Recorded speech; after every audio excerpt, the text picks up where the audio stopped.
Last night at the Hog's Bog Tavern, a wizard earned a fair amount of money from some of the adventurers that came in. Among the other clientele, there was a barbarian, a bard, a fighter, a paladin, and a rogue. Each of these adventurers had with them a ring that they had obtained, and they each desired to have their ring identified before actually trying it on. One of the rings was brass, one was gold, one was iron, one was platinum, and one was silver. One of the rings was remarkably plain. One was set with an opal. One was intricately carved into the head of a billy goat. One had a shield, unfortunately with unreadable heraldry. And the last ring had 3 overlaying shields, which were all plain and clearly had never had any heraldic devices.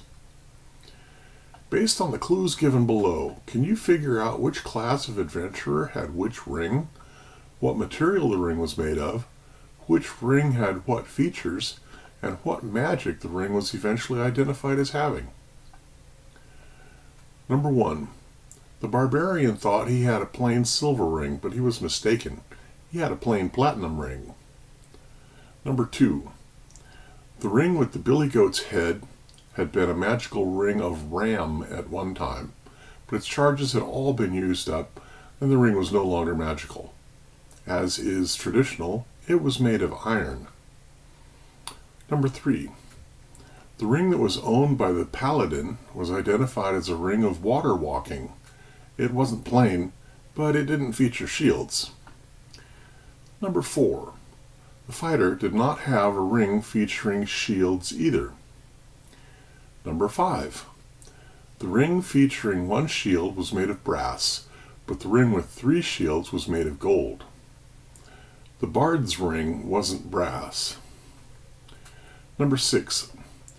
The ring with 3 shields on it provided 3 times as much protection as the ring that only had 1 shield on it. To use the worksheet, mark a cell with a dot if you find a positive correlation between one of the things along the left edge and one of the things across the top. For example, you could tell from clue number 1 that the barbarian had a platinum ring. Therefore, you place a dot in the cell that associates barbarian on the left with platinum on the top. Once you find a positive correlation, you can mark off 4 associated negative correlations along each axis.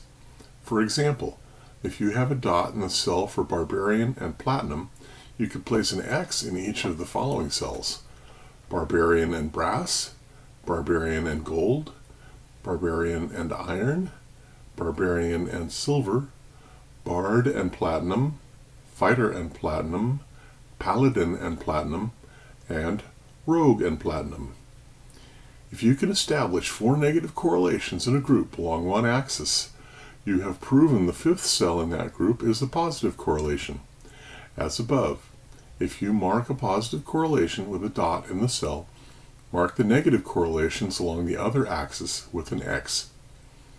If you figure the costs, the wizard didn't make 5,000 gold pieces last night.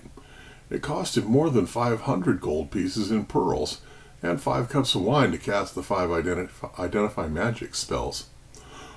Oh, and then there was the hangover remedy this morning.